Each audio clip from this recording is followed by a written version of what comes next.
Simply, you're in a situation where someone wants to hurt you and they are better than you. There's more of them. Quite possibly they're armed, they're bigger, all the stuff. They're better. They're better at fighting than you could be at fighting.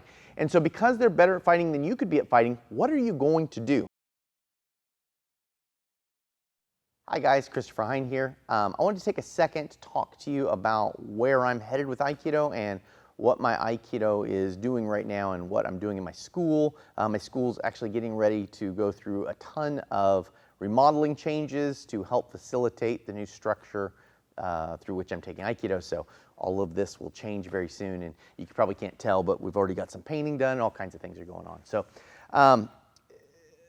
what I'm trying to do is understand Aikido from the perspective of someone who doesn't necessarily care about Aikido. My whole martial arts career, my whole Aikido career up to this point has been about understanding what Aikido is from the perspective of someone who knows the system of Aikido. So I learned the system of Aikido a number of years ago, and then I spent a long time trying to understand what that system was doing. So how did that system work? Through this, of course, I discovered the concept of context, and I realized that there was a context that Aikido was trying to answer. And once I found what the context was, then all of a sudden, all the techniques in Aikido just made sense, and you could see them from a very practical standpoint as to why they exist. And nothing seemed crazy or extra. And I've spent my career as a teacher mostly trying to convey the system of Aikido and then at the same time convey how the context works. However, my approach up to this date is kind of clunky when you're trying to understand it from the perspective of someone who doesn't care about Aikido. So if someone has no Aikido training, it's a clunky way to explain it. As I've continued teaching, I really would like to be able to teach someone who doesn't necessarily have any interest in Aikido, but they're just interested in solving a particular context. And that context is the same context that Aikido has. And the context is simply, you're in a situation where someone wants to hurt you and they are better than you, there's more of them, quite possibly they're armed, they're bigger, all the stuff. They're better. They're better at fighting than you could be at fighting. And so because they're better at fighting than you could be at fighting, what are you going to do? Now the answer, of course, is you're not going to fight them. But what are the other options that are on the table for you? In a women's self-defense class, the people coming to me don't really care about learning Aikido. They don't really care about learning to wrestle or box or anything particular. They don't have any set designs on that. All they want to know about is, what do I do when someone bigger than me wants to hurt me or my family? What do I do, you know?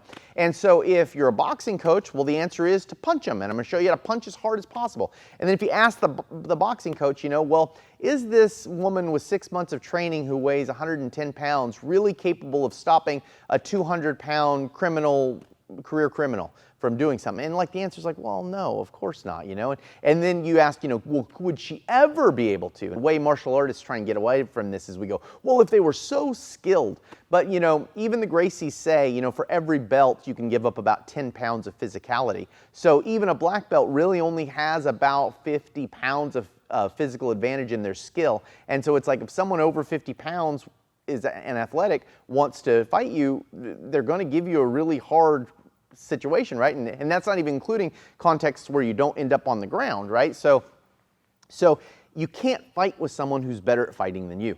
And so instead of being Aikido first, my new and current approach is to be context first. And the context is, someone's better at fighting than you can be at fighting. What do you do to physically deal with them when they want to fight you? Well, one, we don't get in a fight with them. There's number one, right?